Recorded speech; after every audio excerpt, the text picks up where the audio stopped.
J'ai tué mon gendre d'un seul regard, ce jour-là, sans même lever la main. Il pensait m'avoir piégé, ce serpent en costume sur mesure, mais j'ai vu la pourriture dans ses yeux avant qu'il n'ouvre la bouche. Et maintenant, alors que ses parents franchissent le seuil de ma maison au nom, de notre maison, je souris, parce que la vengeance n'est pas un cri, c'est un murmure qui s'infiltre dans les os. Je m'appelle Claire Duval, et si vous pensez que les drames familiaux se résument à des cris dans une cuisine enfumée, détrompez-vous.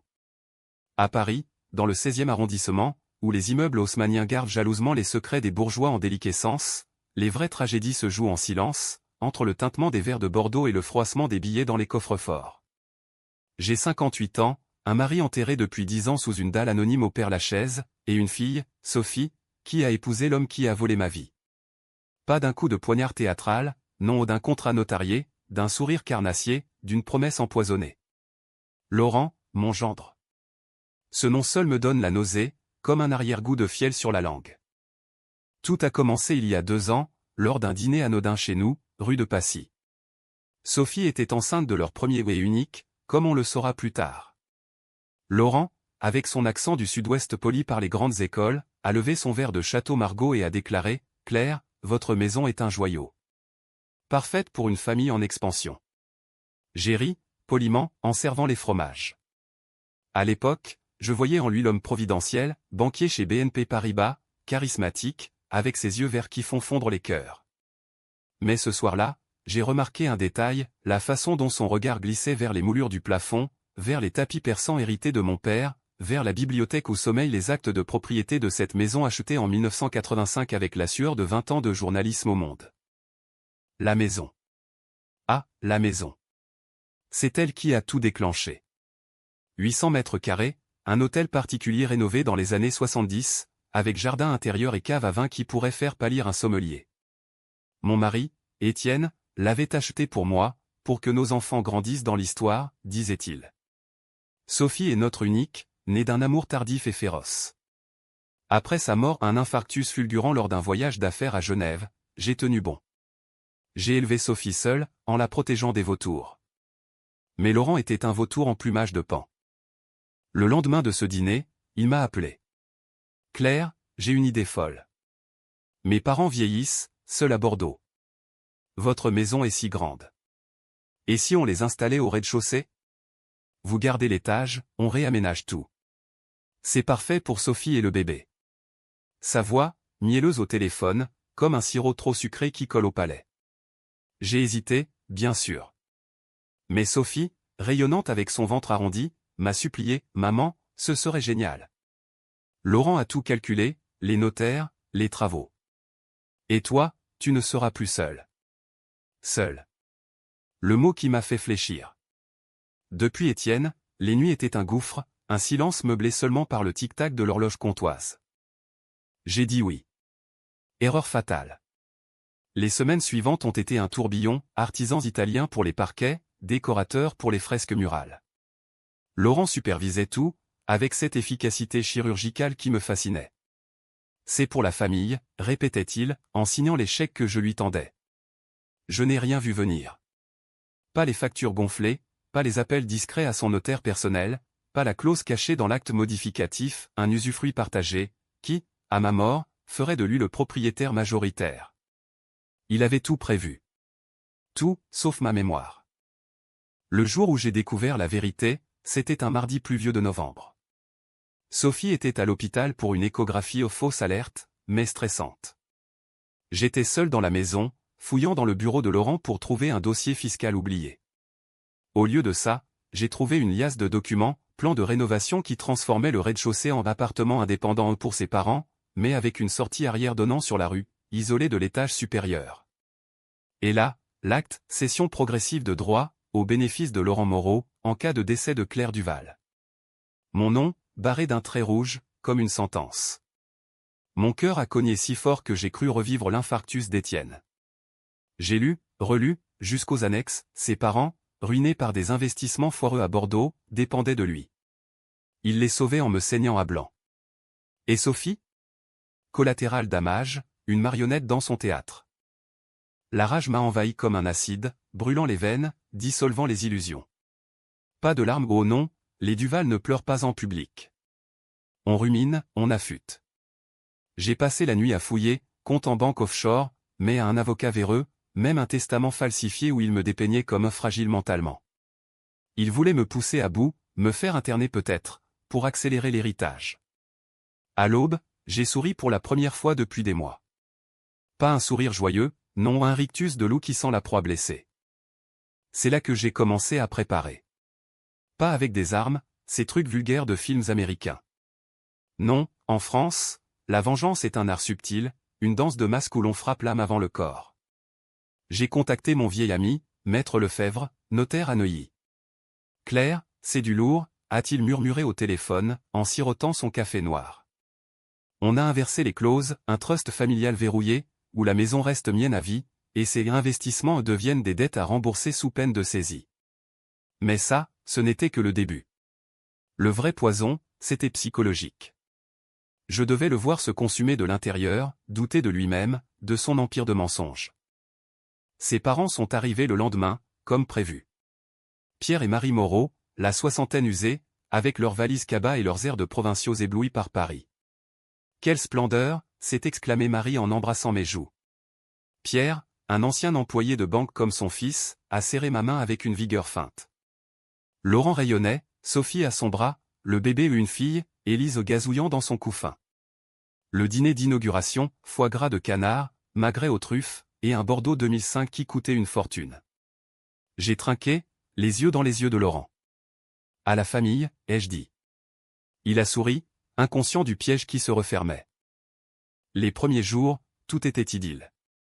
Marie aidait Sophie avec Élise, Pierre racontait des anecdotes bordelaises autour de la cheminée. Moi, je descendais de mon étage comme une duchesse bienveillante, apportant des croissants frais de la boulangerie Le Nôtre. Mais la nuit, seul dans ma chambre aux tapisseries Louis XV, je tissais ma toile. J'ai commencé par les petites fissures, des oublis dans les conversations. Pierre, vous rappelez-vous cette affaire à la banque en 2012? Celle qui a ruiné tant de familles. Ses yeux s'écarquillaient, et Laurent changeait de sujet, la sueur perlant à son front. Puis, les lettres anonymes. Pas envoyées par la poste trop traçable. Non, glissées dans les boîtes aux lettres, tapées sur une vieille machine à écrire que j'avais gardée du grenier. Ah Pierre, votre fils n'est pas celui que vous croyez. Demandez-lui pour les 200 000 € détournés de votre compte d'épargne. À Marie, il trompe votre belle-fille. Photo à l'appui regardée dans le tiroir de son bureau. J'en avais, bien sûr, un détective privé, engagé discrètement, avait capturé Laurent avec une collègue dans un hôtel de la rue Saint-Honoré. Pas pour le chantage direct, mais pour planter le doute. Et le doute, en France, est un cancer lent qui ronge les fondations familiales. Sophie a commencé à poser des questions. Maman, tu as vu ces lettres? C'est quoi cette histoire? J'ai feint l'innocence, les yeux humides, ma chérie, je ne sais pas. Mais protège-toi. Elle, si naïve, a confronté Laurent. J'ai entendu les cris étouffés du rez-de-chaussée, les portes qui claquent. Élise pleurait, un hurlement primal qui traversait les murs comme une lame. Mon cœur saignait pour elle, pour ma petite fille innocente, mais la machine était lancée. Pas de retour en arrière. Laurent a riposté, bien sûr. Il a tenté de me confronter, un soir après un apéritif tendu. Claire, ces rumeurs. C'est vous, n'est-ce pas? Sa voix, un sifflement de vipère. Je l'ai regardé, droit dans les yeux, et j'ai ri un rire clair, cristallin, comme celui d'une femme qui n'a plus rien à perdre. Moi? Laurent, je suis juste une vieille veuve qui prépare le futur de sa famille. Il a blêmi, sentant le sol se dérober. Ce soir-là, j'ai vu la première fissure, ses mains tremblaient en servant le cognac. Les semaines suivantes ont été un balai macabre. Pierre, rongé par le doute, a fouillé les papiers de son fils et trouvé les preuves, virements occultes, un prêt non remboursé qui avait saigné leur retraite. Il m'a prise à part un matin, dans le jardin, sous les rosiers fanés. Claire, qu'allons-nous faire?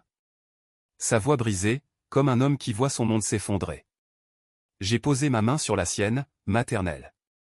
Rien, Pierre. Laissez la vérité faire son œuvre.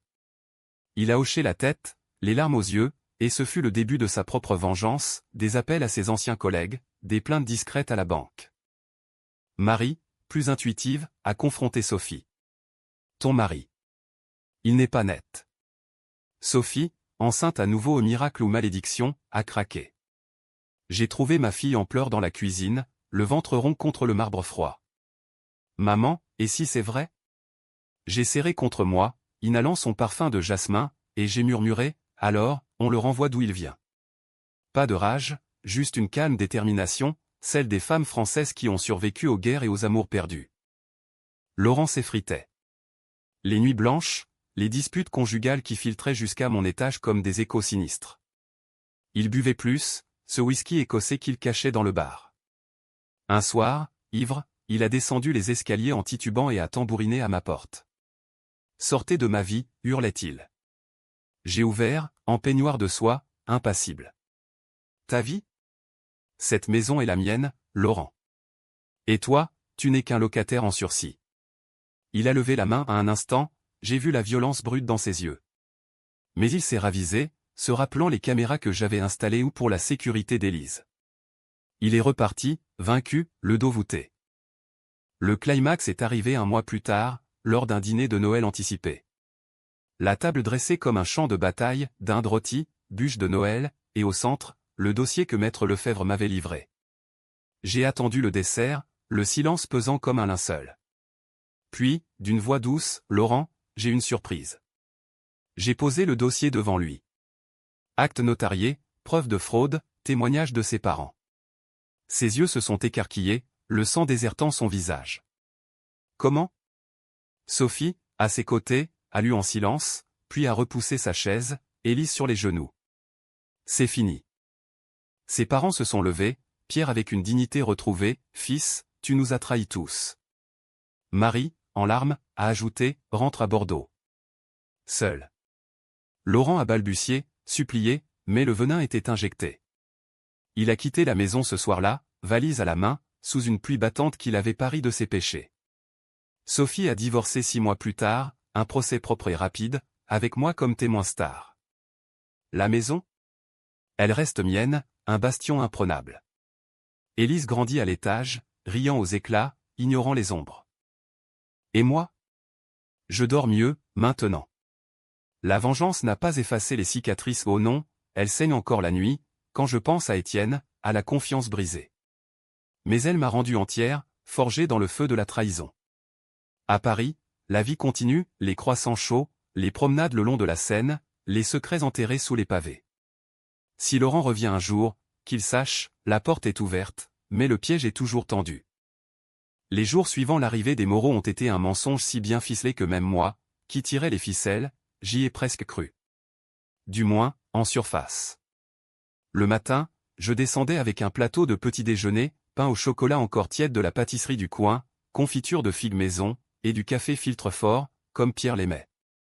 Marie, avec ses cheveux teints en blond cendré et son tablier à fleurs, s'extasiait, « Claire, vous êtes un ange. » À Bordeaux, on n'a pas ce luxe.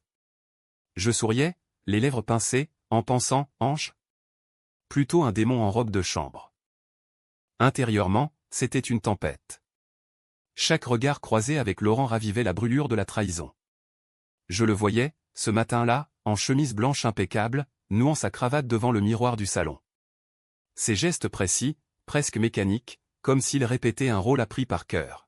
« Bonjour, belle-mère » disait-il, avec ce ton paternaliste qui me hérissait.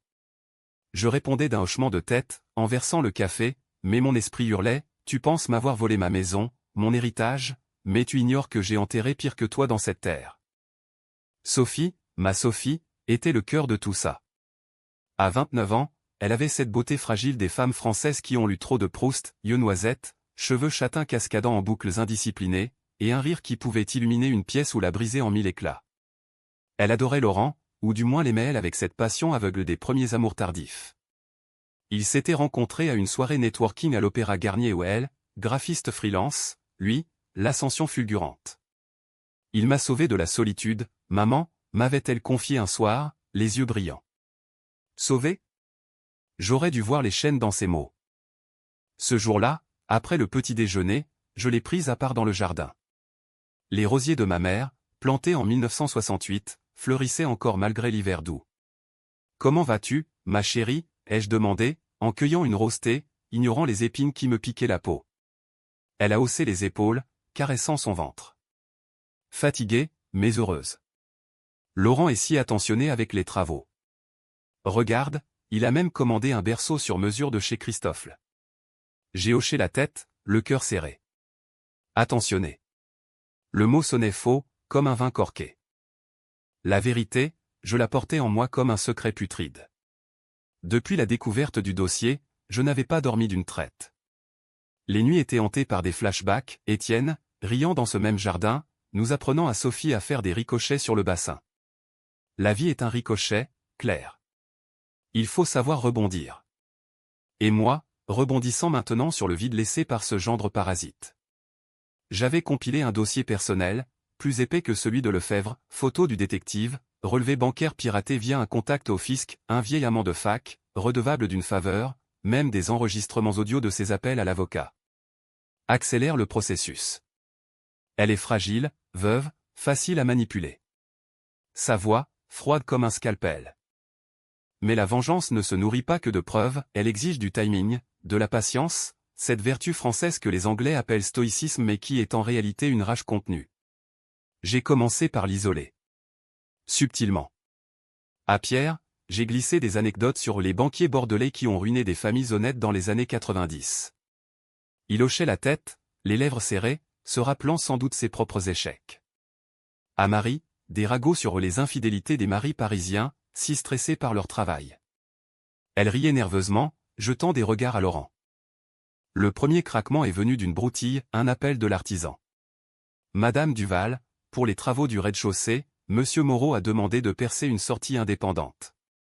C'est pour la privacy, il dit. Privacy. Le mot m'a fait grincer des dents. J'ai feint l'étonnement au téléphone, puis j'ai confronté Laurent le soir même, devant un verre de pastis dilué au son péché mignon. Une sortie arrière? Pourquoi, une échappatoire? Il a ri, trop fort. Allons, Claire, c'est pratique pour mes parents. Ils ne veulent pas déranger avec leurs allées et venues. Déranger. Le mot-clé. J'ai souri, bien sûr. La famille, c'est fait pour ne pas déranger. Cette nuit-là, j'ai écrit la première lettre. Sur du papier verger, anonyme, avec une encre noire qui tachait les doigts. À Pierre, votre fils a hypothéqué votre maison à Bordeaux pour financer ses rêves parisiens. Vérifiez l'acte chez le notaire. Je l'ai glissé sous sa porte à l'aube, quand la brume montait de la Seine. Le lendemain, son visage était cendreux au petit déjeuner. Quelque chose ne va pas, Pierre, ai-je demandé, innocente. Il a marmonné quelque chose sur les vieux démons, et Laurent a pâli, sentant le vent tourner. Sophie, elle, commençait à douter sans le savoir. Laurent est distant ces temps-ci, m'a-t-elle confié un après-midi, en pliant du linge pour le bébé. Je l'ai serré dans mes bras, sentant la vie palpiter sous sa peau. Les hommes, ma chérie, portent des masques. Enlève-le doucement, et vois ce qu'il cache. Elle a ri, mais ses yeux étaient humides. C'était le début de sa propre fissure. Et moi? Dans la solitude de mon étage, je lisais Balzac, le père Goriot, pour me rappeler que la trahison familiale est le sel de la vie parisienne. Rastignac sur sa tombe, à nous deux, Paris. Moi, c'était à nous deux, Laurent. La partie ne faisait que commencer. La maison, cette vieille complice, respirait la tension comme un corps fiévreux. Les murs épais, tapissés de soie damassée, absorbaient les murmures mais les renvoyaient en écho déformés la nuit. J'entendais tout, les pas lourds de pierre dans la bibliothèque du rez-de-chaussée, cherchant des réponses dans les livres de contes que j'y avais laissés par erreur, les sanglots étouffés de Marie dans la cuisine, rinçant les assiettes avec une vigueur qui trahissait sa rage, et les disputes de Sophie et Laurent, ces échanges aiguisés comme des lames de guillotine. Un soir, après une journée de pluie qui avait transformé les rues de Passy en ruisseaux boueux, Laurent m'a acculé dans le vestibule. Il rentrait tard, l'haleine chargée de vin et de mensonges, son par-dessus dégoulinant sur le parquet ciré. « Claire, il faut qu'on parle. » C'est. Insinuation. C'est vous, hein? Ses yeux verts qui avaient séduit ma fille, brillaient d'une lueur animale. J'ai levé la tête, ajustant mon châle de cachemire, et j'ai répondu d'une voix de velours, « Insinuation? Mon cher, la vérité n'a pas besoin de chuchoter. Elle frappe à la porte, comme vous le faites si maladroitement. » Il a reculé d'un pas, heurtant le porte-manteau en acajou. Un parapluie est tombé, un bruit sec comme un os qui se brise. Vous ne comprenez pas. C'est pour le bien de tous. Sophie, le bébé, mes parents. Cette maison est trop grande pour une seule femme. Une seule femme. Le mot m'a transpercé, évoquant des nuits solitaires où le lit d'Étienne semblait un tombeau. J'ai avancé, envahissant son espace, et j'ai murmuré, trop grande? Ou trop chère pour ton ambition, Laurent? J'ai vu les chiffres. Les 150 000 € empruntés à mes comptes pour tes travaux. Rembourse, ou la banque le fera pour toi. Comment savais-je pour l'emprunt? Un coup de fil à mon contact au fisc, bien sûr. Mais son visage haut, ce visage décomposé, les mâchoires crispées, les veines saillant au cou ovalaient toutes les nuits blanches. Il a balbutié, c'est temporaire. J'ai coupé, tout est temporaire, sauf la trahison. Bonne nuit, gendre. Je suis remontée, le cœur battant, mais victorieuse. Dans ma chambre, j'ai ouvert le tiroir secret du bureau, photo du détective, agrandi, montrant Laurent enlacé avec cette rousse aux lèvres carmin, dans un lit d'hôtel anonyme. La prochaine lettre serait pour Sophie. Le lendemain, elle l'a trouvé sur son oreiller, il te trompe avec une collègue. Regarde les preuves ci-jointes. Protège ton enfant. Pas de signature, juste un parfum subtil de lavande le mien, pour qu'elle sache, au fond, sans savoir. Sophie m'a appelé en larmes, la voix brisée par les hoquets. Maman, c'est vrai? Dis-moi que c'est faux. Je suis descendu en hâte, enveloppé dans un manteau de laine, et je l'ai trouvé recroquevillé sur le canapé du salon, les photos éparpillées comme des feuilles mortes. Ma chérie, ai-je dit en m'agenouillant, je ne sais pas. Mais une femme doit se protéger. Suis ton cœur. Elle a pleuré des heures, Élise, alors âgée de 4 mois, au tétaillant frénétiquement à son sein. Laurent est rentré à midi, alerté par un SMS paniqué. La dispute a éclaté comme un orage d'été, accusation, déni, le vase Ming de ma grand-mère qui vole en éclats contre le mur. Salope! C'est toi qui as fait ça, a-t-il hurlé vers l'escalier, me visant moi. J'étais là, en haut, immobile, les mains sur la rampe sculptée. Langage, Laurent. Il y a un bébé. Sophie a claqué la porte de leur chambre, verrouillant le monde extérieur. Pierre et Marie, alertés par le bruit, sont intervenus. Pierre, avec sa moustache grisonnante et son air de retraité résigné, a pris son fils à part dans la cave à vin. J'ai écouté depuis la trappe de service, un verre de calvados à la main. Fils, qu'as-tu fait? Ces lettres. Et l'argent de Bordeaux? La voix de Laurent, défensive, papa, c'est du business. Claire exagère. Mais Pierre a tonné, business? Tu as misé sur sa mort pour nous sauver? T'es un monstre. Un silence, puis des pas lourds remontants. Marie, plus tard, m'a glissé à l'oreille dans la cuisine, Claire, je suis désolé. On n'est pas comme ça, nous.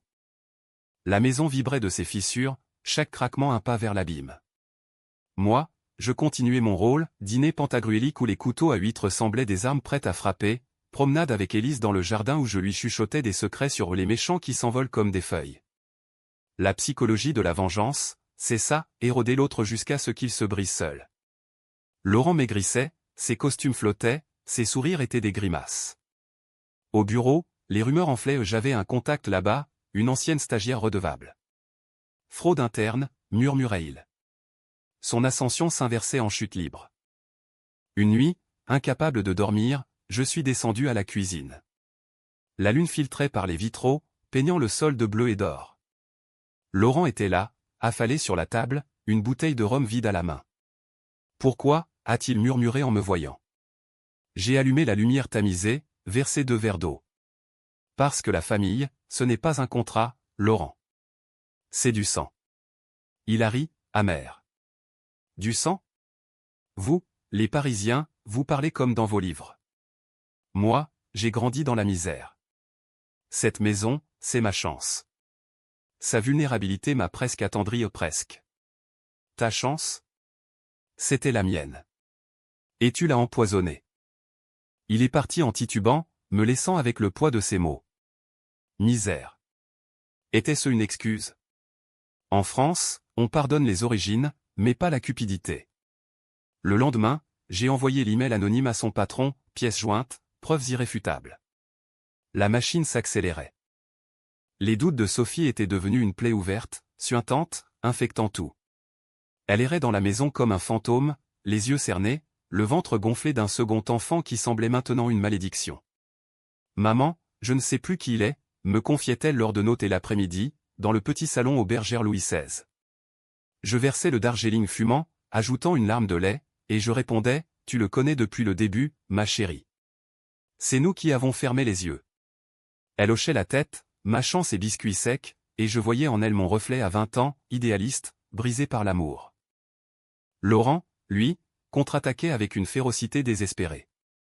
Il a tenté de me discréditer auprès de ses parents, inventant des histoires de démence veuvage, de jalousie maladive. Pierre m'en a parlé un soir, lors d'une partie de backgammon dans la bibliothèque, un rituel que j'avais instauré pour le distraire. Il dit que vous êtes paranoïaque, Claire. Que vous inventez tout pour garder la maison. J'ai lancé les dés, les os cliquetant comme des dents. Paranoïaque? Pierre, j'ai perdu mon mari à cause d'un accident au travail. Laurent sait comment manipuler les chiffres et les cœurs. Pierre a soupiré, ses doigts arthritiques serrant le verre de pruneau. J'ai vérifié l'acte de Bordeaux. Il nous a volés, oui. Pour ça, je le renie. Marie, plus émotive, s'est rangée de mon côté lors d'une crise. Sophie, en pleine dispute, avait glissé dans les escaliers, se tordant la cheville. Laurent absent en réunion tardive, c'est moi qui l'ai porté jusqu'à sa chambre, bandant la blessure avec des serviettes propres. Marie, témoin, a pleuré, mon fils. Il n'est plus là. Claire, pardonnez-nous d'avoir envahi votre vie. J'ai serré sa main calleuse, sentant les callosités d'une vie de ménagère. Il n'y a rien à pardonner, Marie. C'est lui qui paie. Le poison s'infiltrait partout. Au bureau, les sanctions sont tombées, mises à pied provisoire pour irrégularité comptable.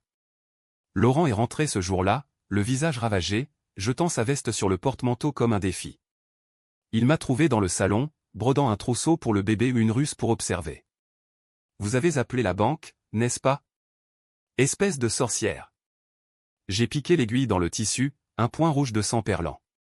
Sorcière? En France, on appelle ça justice, Laurent. Tu as joué, tu as perdu. Il s'est approché, menaçant, mais Élise a crié de la pièce voisine, et il s'est figé, le masque tombant. Je faisais ça pour nous tous. Pour Sophie, pour un avenir. Avenir. Le mot m'a fait rire, un son rauque dans ma gorge sèche. Ton avenir était pavé de mes ossements. Maintenant, regarde-toi, un rat dans un piège. Il est parti, claquant la porte, et j'ai entendu sa voiture démarrer en trombe, direction un bar de la place Victor Hugo, sans doute. Sophie, alertée, est descendue boitant. Il va nous quitter, maman. Et si c'est mieux? J'ai hoché la tête, l'aidant à s'asseoir. Le mieux, c'est la vérité. Demande le divorce. Je serai là. Les nuits, la maison gémissait sous le poids des secrets. Je rêvais d'Étienne, son rire grave, ses mains fortes sur mes épaules. Claire, protège notre fille. Réveil en sueur, le cœur cognant, je descendais à la cave, inhalant l'odeur de chêne et de terre humide. Là, parmi les bouteilles millésimées, je notais mes plans. Prochaine étape, contacter l'avocat de Sophie pour geler les biens communs. La vengeance psychologique, c'est une dissection lente, exposer les nerfs, trancher un à un. Un week-end, Pierre a craqué. Il a confronté Laurent dans le jardin, sous la pluie fine qui perlait les feuilles. Tu nous as ruinés. Pourquoi, une illusion parisienne? Laurent a nié, crié, et pour la première fois, j'ai vu des larmes vraies, pas théâtrales. Papa, j'essayais de vous sauver. Pierre a tourné les talons, sauvé? Tu nous noies. Ce soir-là, les Moreau ont annoncé leur départ pour Bordeaux. On ne peut plus, a dit Marie, les valises prêtes. Laurent, seul, a bu jusqu'à l'aube. Je l'ai trouvé effondré dans l'entrée, vomi sur le tapis. Au lieu de le mépriser, une pitié fugitive m'a effleuré. Pauvre homme, forgé par la peur. Mais la pitié est un luxe que la trahison n'accorde pas. Le lendemain, j'ai glissé l'ultime preuve à Sophie, un enregistrement de Laurent admettant la fraude à son avocat. Écoute, et décide. Elle l'a fait, et le monde s'est écroulé pour elle. Cris, pleurs, un vase brisé encore. Laurent, rentrant, a trouvé la maison en deuil. Sophie, je t'aime. Mais elle, la voix d'acier, aime-toi ailleurs. L'hiver s'était installé pour de bon, un froid mordant qui s'infiltrait par les fissures des vieux volets, comme la vérité dans les âmes. La maison, jadis un havre, était devenue un théâtre d'ombre, lumière tamisée dans les couloirs, portes fermées à clé, et un silence ponctué de sanglots ou de verres qui tintent trop fort. Sophie avait entamé la procédure de divorce, un rituel froid dans le bureau d'un avocat du 8e arrondissement, où les mots bien communautaires sonnaient comme des coups de marteau. « Maman, je garde Élise et le bébé », m'avait-elle dit après, les yeux secs pour la première fois. Et la maison reste à nous.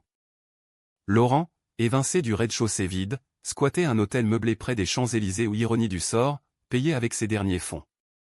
Il appelait, suppliait, laissait des messages larmoyants sur mon répondeur, « Claire, par pitié, parlez-lui. » C'était une erreur. Erreur. Le mot me faisait bouillir. Je supprimais, sans écouter jusqu'au bout, mais je gardais les enregistrements aux munitions pour le tribunal. Le point de non-retour est survenu lors d'une visite amicale qu'il imposa, sous prétexte de voir Élise. Sophie, magnanime malgré tout, accepta. Je les observais depuis la mezzanine, cachés derrière les rideaux de velours. Il entra, défait, barbe de 3 jours, costume froissé, l'odeur de défaite collée à la peau. Sophie, mon amour. Elle le coupa, Élise dans les bras, pas d'amour, Laurent. Défait. Il s'effondra à genoux, suppliant, et pour un instant, je vis l'homme derrière le monstre, un garçon de 20 ans, orphelin de rêves bordelais. Mais alors, il se tourna vers l'escalier, me repérant. « Toi. C'est ta faute. Tu as tout orchestré, sorcière parisienne. » Il se leva, furieux, et monta les marches 2 à 2. Sophie cria, « Arrête. » Mais il était sur moi, les poings serrés. « Rends-moi ma vie. » Je ne reculais pas, le regard planté dans le sien. « Ta vie ? Tu l'as vendue pour des briques et du mortier. Sors d'ici, ou j'appelle les flics. » Il hésita, le souffle court, et quelque chose en lui se brisa, un sanglot guttural, primal. « Pourquoi me haïssez-vous autant » demanda-t-il, la voix rauque. Je pouvais mentir, frapper bas. Au lieu, je dis la vérité, nu comme un os, parce que tu as tué l'espoir en ma fille. Et en moi. Il recula, trébuchant, et descendit, vaincu. Sophie me rejoignit plus tard, tremblante. Merci, maman. Pour tout. Nous pleurâmes ensemble, pour la première fois, un torrent libérateur. Les Moreau partis, la maison reprit son souffle. Pierre envoya une lettre, « Claire, nous rentrons à Bordeaux. Merci de nous avoir ouvert les yeux. » Laurent paiera ses dettes. Marie ajouta un post-scriptum, « Prenez soin de Sophie. Les hommes comme lui ne méritent pas les femmes comme vous. » Je brûlai la lettre dans la cheminée, les flammes dansant comme des diables joyeux. Au tribunal, ce fut expéditif, fraude prouvée, divorce prononcé, garde exclusive à Sophie. Laurent, ruiné, disparut dans les limbes d'un studio anonyme à la Défense, vendant des assurances pour survivre. J'appris par un contact qu'il buvait, qu'il avait tenté de se suicider, une pilule avalée à moitié, sauvée par un voisin. Pitié ? Non. Justice.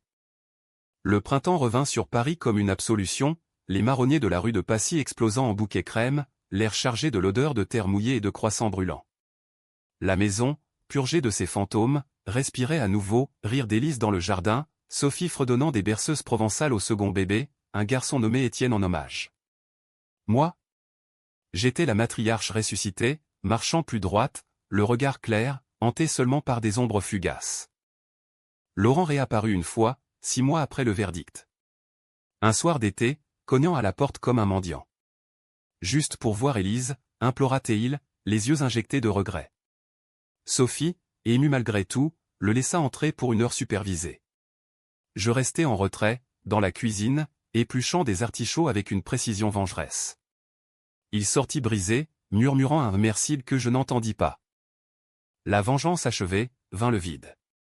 Les nuits, je repensais à Balzac, la passion et toute l'humanité. La mienne m'avait sauvé, mais à quel prix ? Sophie guérie, trouva un amant, un libraire du Marais, doux comme un roman de Gide. Les Moreau ? Réconciliés à distance, Pierre m'envoyant des vins bordelais en signe de paix. Aujourd'hui, je vis. Promenade au Luxembourg, article freelance pour un magazine féminin sur les femmes qui rebondissent. La maison est un sanctuaire, ses murs gardant les secrets comme des confidences. Si Laurent lit ces lignes improbables, sache, je ne hais plus. J'ai gagné. Et Paris, impitoyable, continue de danser.